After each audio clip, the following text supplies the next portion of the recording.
Bonjour à tous et bienvenue dans ce webinaire où nous allons parler de l'évaluation des présentations orales. Donc pour rappel, on organise des webinaires tous les mardis à 11h30 depuis le 29 avril et ça jusqu'au 17 juin, où on aborde une thématique par webinaire. Donc les deux premiers, on a parlé vraiment plus d'une approche pédagogique sur l'idée, les différentes façons d'utiliser l'évaluation par les étudiants ainsi que les bonnes pratiques de l'évaluation par les étudiants. On a très peu montré la plateforme, hein. L'idée, c'était vraiment de parler uniquement de pédagogie. Et puis là, depuis le 13 mai, où on a attaqué l'évaluation des membres de son groupe, on adresse une thématique par webinaire où, dans un premier temps, on montre l'approche pédagogique du format présenté. Et puis ensuite, on montre comment est-ce qu'on peut le mettre en place sur la plateforme. Donc aujourd'hui, le thème, ça va être l'évaluation des présentations orales.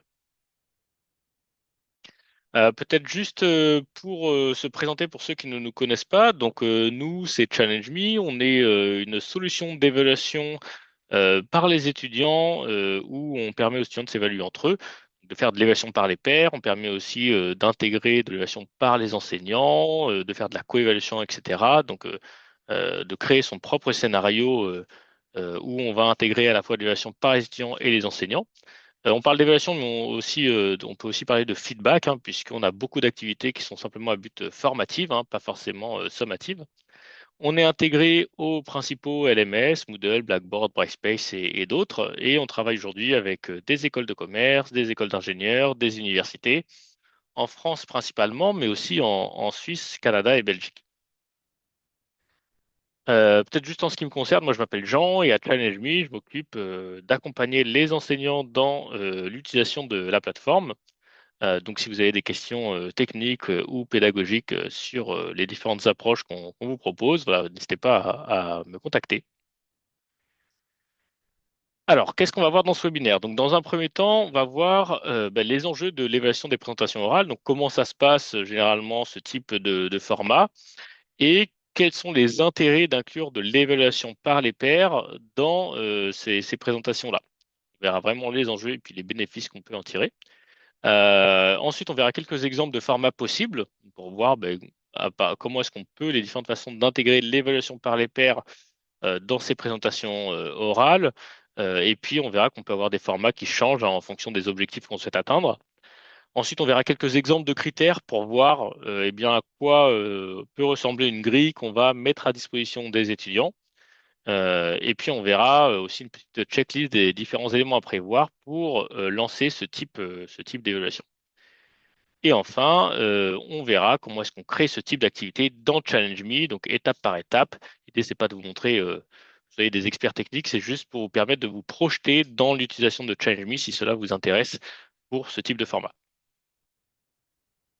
Alors, on va commencer par une petite slide sur les enjeux des présentations orales. Donc, c'est vrai que habituellement, dans une présentation orale, on va avoir des étudiants ou des groupes qui présentent et puis les autres étudiants qui vont écouter et poser des questions éventuellement à la fin. Donc, les risques qu'on peut avoir par rapport à ça, ça va être une attitude passive chez les étudiants avec une attention qui va diminuer au fur et à mesure des présentations. Au début, ils vont peut-être être attentifs, puis après, ça va être un petit peu plus compliqué de maintenir cette attention. Donc ça, c'est vrai que c'est un des points qu'on va pouvoir adresser. Ça va être aussi pour les enseignants chronophage pour fournir des feedbacks personnalisés et ça va demander quand même beaucoup d'efforts puisque l'enseignant devra être concentré sur chacune des présentations et donner un feedback personnalisé à chacun des groupes ou des étudiants. On peut retrouver aussi une participation qui est limitée de la part des étudiants, donc on aura une participation spontanée qu'on n'aura pas forcément à toutes les présentations. Donc on va voir qu'avec l'évaluation par les pairs, c'est quelque chose qu'on peut également adresser. Et puis après, caractéristiques des présentations orales, c'est vrai qu'on va pouvoir juger l'expression orale, donc plutôt la forme. Ça peut être la voix, la posture, le rythme, l'engagement, mais on peut aussi demander aux étudiants d'évaluer le fond, donc à savoir les différentes notions qui sont adressées lors de ces présentations-là, sur vraiment ce qui a été produit, ce qui est présenté par les étudiants. Sur ce type de format, c'est vrai qu'on généralement c'est uniquement l'enseignant qui va évaluer dans ces formats-là. Donc c'est vrai que l'intérêt de l'évaluation par les pairs, c'est de venir amener aussi une évaluation par les étudiants pour avoir un autre regard. Donc voilà les bénéfices qu'on va pouvoir retrouver. Donc on va les retrouver à trois niveaux, pour les étudiants qui évaluent, pour les étudiants qui présentent et pour les enseignants. Donc pour les étudiants qui évaluent, l'intérêt c'est qu'ils vont être plus attentifs pendant les présentations puisqu'ils vont être amenés à les évaluer par rapport aux critères qui auront été définis par l'enseignant. Donc là on verra tout à l'heure les types de critères que vous pouvez leur proposer. Ça va leur apprendre aussi à formuler un feedback constructif, donc les entraîner dans cette compétence de savoir donner un feedback et qui soit pertinent. Donc pour ça, vous pouvez aussi leur présenter quelques exemples de feedback, donc des bons exemples, des exemples au contraire à ne pas suivre. Ça va leur permettre de renforcer leur esprit critique. Et on a indiqué aussi que les plus timides peuvent aussi participer, puisque bah, si on a des étudiants qui sont assez réservés, qui n'osent pas habituellement voilà, donner des feedbacks à l'oral, là, c'est vrai qu'avec l'évaluation par les pairs, on peut leur demander de quand même donner leur avis et leur permettre de donner des feedbacks qui soient constructifs. Pour ceux qui présentent, ça va leur permettre de centraliser bah, les différents feedbacks reçus, comprendre comment améliorer leur présentation, que ce soit sur le fond ou sur la forme. Donc, s'ils ont d'autres présentations par la suite, ils pourront bah, de nouveau consulter les différents retours qu'ils ont eus. Eux, de leur côté, ça va leur apprendre à recevoir un feedback, hein, de la même manière que les étudiants qui évaluent apprennent à donner un feedback, eux, ils vont pouvoir apprendre à recevoir un feedback et à en tenir compte s'ils estiment que c'est pertinent. Et puis pour les enseignants, ça va leur permettre de comprendre un petit peu la perception eh bien, de l'auditoire par rapport à ceux qui présentent. Donc voir les différents critères qui ont été évalués par ceux qui écoutent et regarder si ça correspond avec ce que les enseignants, eux, avaient comme perception. Ça va permettre aussi de diversifier les feedbacks qui sont donnés, puisque chaque groupe ou chaque étudiant qui évalue aura différents feedbacks de la part des étudiants qui évaluent et du coup de mettre en perspective tout ça avec l'approche de l'enseignant. Donc on voit qu'il y a vraiment voilà, des bénéfices à plusieurs niveaux, les correcteurs, ceux qui présentent et aussi l'enseignant. Donc on va voir qu'il y a différents formats qui peuvent être mis en place. Déjà, ça va dépendre de l'objectif qu'on va avoir. Si l'objectif c'est de maintenir l'attention des étudiants par cette activité, on va pouvoir retrouver un format très classique où on demande aux étudiants d'évaluer les présentations et puis à la fin, on va leur présenter les résultats. L'intérêt, c'est que ça va augmenter effectivement leur attention et ça va favoriser l'amélioration continue des présentations pour que bah, ils puissent s'améliorer présentation après présentation. Donc là, voilà, on vient vraiment maintenir l'attention des étudiants par l'évaluation, en leur demandant d'évaluer et par rapport aux critères présentés, de compléter ce que eux peuvent observer en direct. Ensuite, on peut avoir un format où on va avoir pour objectif de déclencher des discussions en classe. À ce moment-là, on peut demander aux étudiants de se donner uniquement des feedbacks sur les présentations. On enlève la partie évaluation, on leur demande juste du feedback. Et puis, ces feedbacks-là, on va leur présenter en direct après les présentations, donc de façon anonymisée, hein, si, dans la mesure du possible. Et l'idée, c'est de demander aux étudiants ce qu'ils pensent des feedbacks qui ont été échangés sur la présentation qui vient d'être réalisée pour engager des discussions, permettre aux étudiants de rebondir sur les feedbacks, les laisser indiquer s'ils sont d'accord, s'ils sont pas d'accord, pourquoi. En tout cas, partir d'une base pour échanger en cours. Ça, c'est vrai que ça fonctionne plutôt bien, ces retours qu'on a là-dessus, pour s'en servir aussi comme outil d'animation. Ensuite, on peut avoir un format avec ce qu'on appelle de la coévaluation, c'est-à-dire qu'on va demander aux étudiants d'évaluer les présentations, mais aussi aux enseignants d'évaluer. Ce qui peut être intéressant ici, c'est d'intégrer la note avec 70% par exemple l'évaluation par l'enseignant, puis 30% l'évaluation par les étudiants. Donc c'est un exemple. Alors, après, on peut pondérer cette répartition-là en fonction du niveau de maturité des étudiants. Donc, plus ils sont voilà, matures et sérieux pour donner une note qui soit cohérente, plus on peut augmenter cette part de prise en compte de la note sur l'évaluation par les étudiants. Mais si on sort même ce côté note, ce qui est intéressant là, c'est de pouvoir croiser les perspectives et de permettre à chaque étudiant d'avoir des feedbacks qui soient complémentaires entre ceux donnés par les étudiants et ceux donnés par l'enseignant. Et après, on peut aussi avoir un format asynchrone avec du dépôt de vidéo. Donc là, ça va être compliqué si on n'a pas de plateforme pour le faire.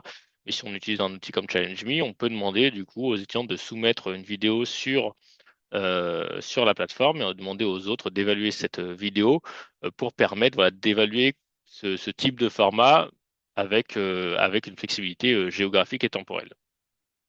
Et ça permet aussi d'encourager les étudiants à itérer pour avoir le meilleur dépôt possible.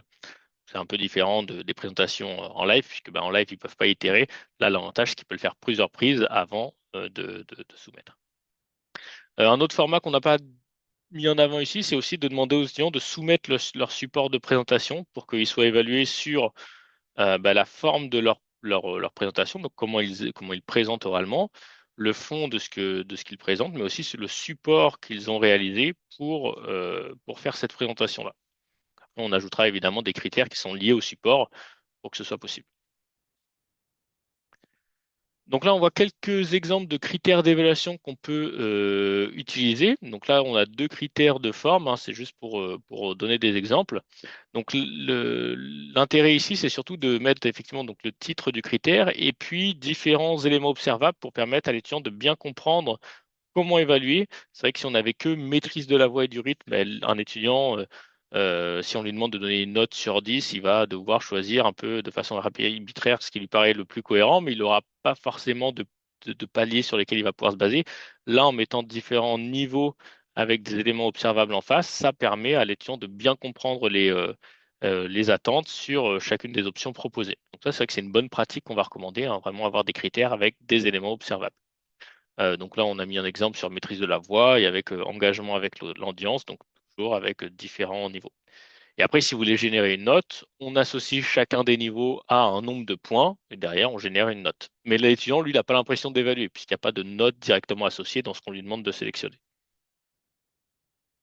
Donc voilà, ça c'est sur les critères de forme. Et puis ensuite, on a quelques exemples sur les critères de fond.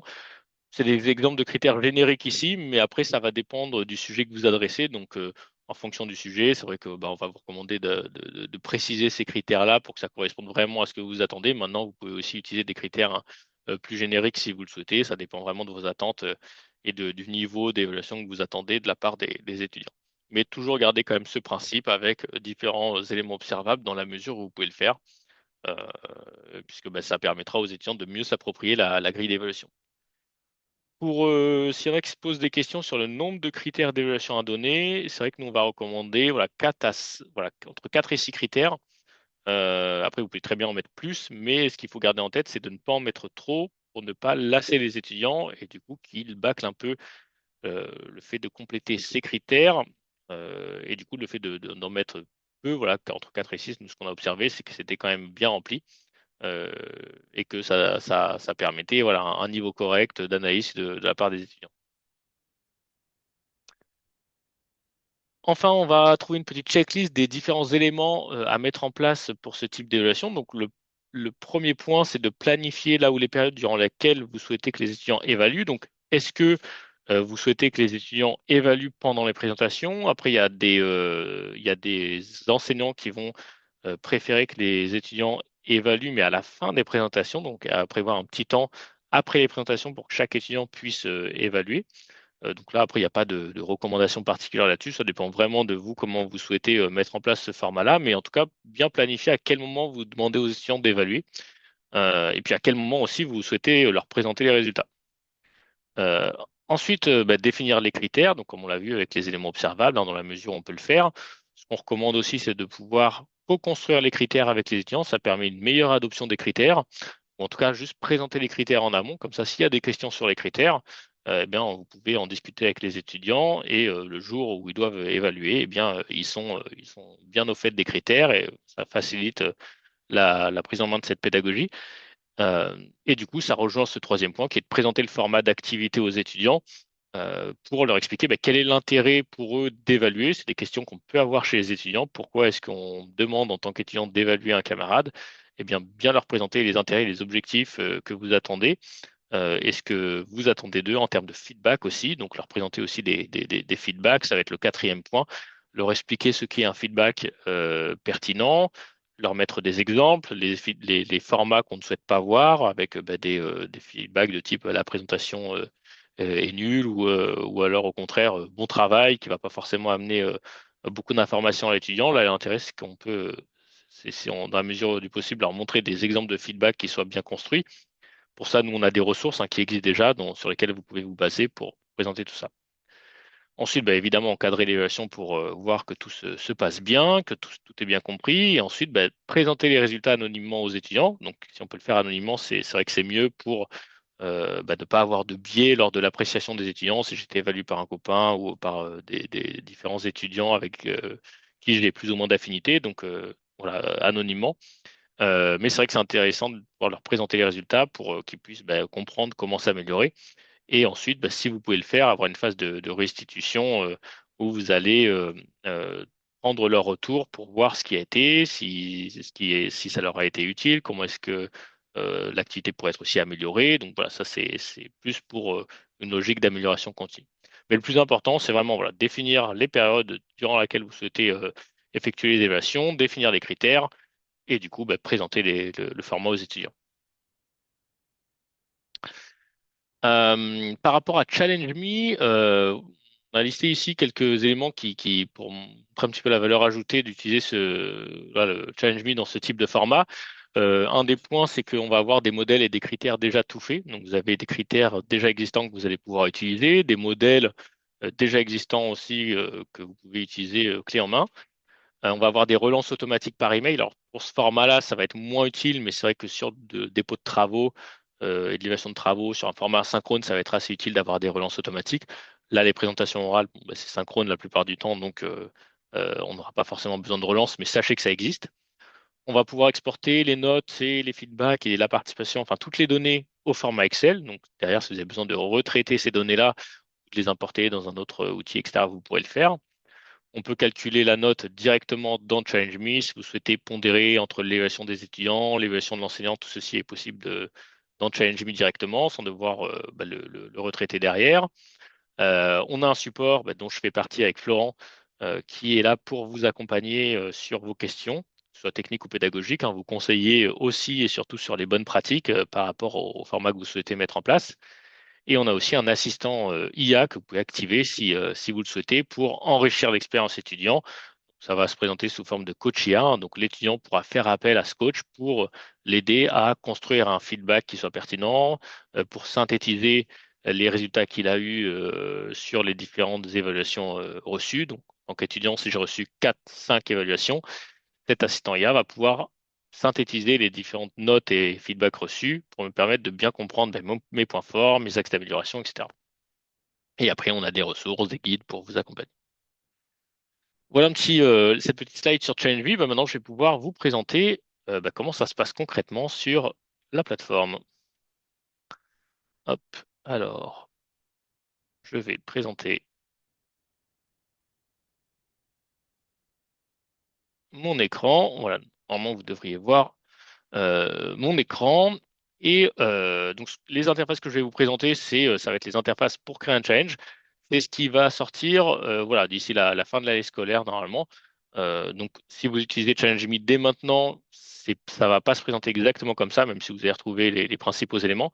Là, le format que je vais vous montrer dès maintenant, c'est ce qui va sortir dans quelques jours, semaines, en fonction de quand est-ce qu'on déploie. Donc ici, vous allez retrouver différents modèles. Donc si vous venez d'un LMS comme Moodle, Blackboard, Brightspace, vous ajoutez votre activité Challenge Me dans votre cours et puis vous arriverez sur cette interface-là. Et si vous utilisez en direct avec un login mot de passe ou via du SSO, cliquez sur Nouveau Challenge juste là, puis vous atterrirez sur cette interface. Là, vous pouvez choisir le modèle souhaité. Donc, on a dépôt évaluation de travaux. On demande un travail à déposer aux étudiants puis qu'ils puissent s'évaluer entre eux. Donc, c'est pas ce format qu'on adresse aujourd'hui dans ce webinaire, mais le modèle existe. L'évaluation des membres de son groupe, c'est lorsqu'on demande aux étudiants d'évaluer leurs camarades pour identifier les freeriders ou leur apprendre à travailler en groupe, etc. Plutôt sur des critères comportementaux. Pareil, ça, c'est pas le sujet de ce webinaire, mais le modèle existe. Et puis, on a le modèle évaluation des présentations en classe, alors sans dépôt de présentation, là où on demande d'évaluer directement les étudiants en classe. Donc, c'est ce modèle-là qu'on va pouvoir utiliser pour le thème de ce webinaire. Donc là, on va cliquer sur Créer. Et puis ici, on va nous demander un certain nombre d'informations. On va avoir trois phases. Une phase qui représente les étudiants qui sont évalués, une phase qui représente l'évaluation des présentations, donc avec les correcteurs, et puis une phase de résultat. Donc là, on va pouvoir définir les dates pour chacune de ces phases. On va ensuite pouvoir définir les participants, donc qui sont les étudiants qui vont être évalués ou les groupes qui sont évalués, et puis qui évaluent. Donc la plupart du temps, ça va être les mêmes. Ceux qui vont dans une évaluation de présentation, ben, à un moment donné, certains sont présentateurs et puis après ils deviennent correcteurs. Donc là, on peut inscrire tout le monde dans ces phases-là. Si on est intégré à un LMS, on peut récupérer les groupes et utilisateurs du LMS directement en cliquant sur inscrire ou en équipe ou individuellement en fonction du format qu'on souhaite. Sinon, si on n'est pas intégré dans LMS ou si on souhaite importer les étudiants avec un format Excel, on peut tout à fait cliquer sur importer des participants. Et là, on nous demande de les importer avec un fichier Excel. Donc, on précise le format ici, puis vous pouvez aussi télécharger le fichier d'exemple. Une fois que ça c'est fait, on vous demande les critères d'évaluation. Donc là, par défaut, il y en a déjà qui sont prédéfinis. Vous pouvez tout à fait les éditer s'ils ne vous plaisent pas, ou les garder tels quels. Vous pouvez aussi les supprimer, ou même en ajouter de nouveaux si vous préférez créer vos propres critères, c'est tout à fait possible. On a différentes modalités d'évaluation, des étoiles, des options prédéfinies, des nombres, des champs de texte. Donc ça, c'est vous qui voyez le format qui vous convient le mieux parmi ceux qui sont proposés. Et après, vous pouvez aussi choisir des critères parmi les options prédéfinies. Alors là, je suis sur la plateforme de dev, donc je n'ai pas des critères qui sont très représentatifs, mais en tout cas, on a une base de critères qui vous permet de sélectionner dans la base ChallengeMe les critères qui vous intéressent. Et vous pouvez aussi ajouter des champs de feedback, comme c'est le cas ici. Donc là, vous cliquez sur Nouveau critères, et puis vous avez champ texte, et puis là, vous ajoutez votre critère sous forme de texte. Enfin, qui sera finalement un, un critère avec juste une question et un champ de feedback. Une fois que c'est fait, vous cliquez donc vous allez à la dernière étape, et là, vous pouvez publier le challenge. Là, il sera disponible pour les étudiants en fonction des dates renseignées à la planification. Vous pouvez aussi regarder ce que ça donne côté étudiant. Donc là, je clique sur aperçu et je peux voir ce qu'un étudiant pourra voir. Donc là, je suis à la place d'un étudiant qui doit évaluer trois présentations. Donc là, j'ai trois onglets. Et puis sur la droite, j'ai les différents critères qui ont été définis avec les champs de feedback, etc., que je peux compléter. Puis les critères sous forme d'échelle de 1 à 10 étoiles. Ça me permet voilà, de voir vraiment ce que l'étudiant pourra voir avant de lancer mon challenge. Et puis après, si je souhaite avoir une configuration un peu plus avancée, je peux aller dans une configuration avancée ici qui va me permettre de compléter d'autres éléments, le titre du challenge, le résumé. Je peux rajouter des consignes également, soit pour la phase d'évaluation ou de la phase de résultat. Il y a des choses prédéfinies qui existent avec des guides sur comment est-ce qu'on donne un feedback pertinent, etc. Les participants, on l'a vu, les critères, on l'a vu. On peut avoir aussi des options pour dire ce qu'on souhaite présenter aux étudiants en termes de résultats, pour indiquer si on souhaite définir une note, si oui, sur combien. Donc voilà, on a pas mal d'options à ce niveau-là. Donc l'idée, c'est vraiment de proposer dans un premier temps une interface très simple pour lancer rapidement son activité. Mais si derrière, il y a des besoins spécifiques où on a besoin d'aller un peu plus loin dans le paramétrage, c'est tout à fait possible de le faire aussi.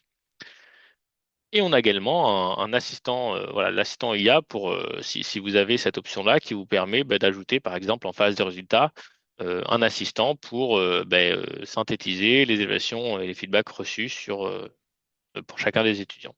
Ou alors ajouter une aide au feedback sur l'évaluation, la phase d'évaluation. Voilà, tout ceci est paramétrable ici. Et puis après, vous pourrez aller dans le suivi d'activité pour voir chacun des étudiants, s'ils ont bien complété les évaluations qu'on leur demande. Vous pourrez aussi voir le détail par étudiant avec les scores reçus par étudiant.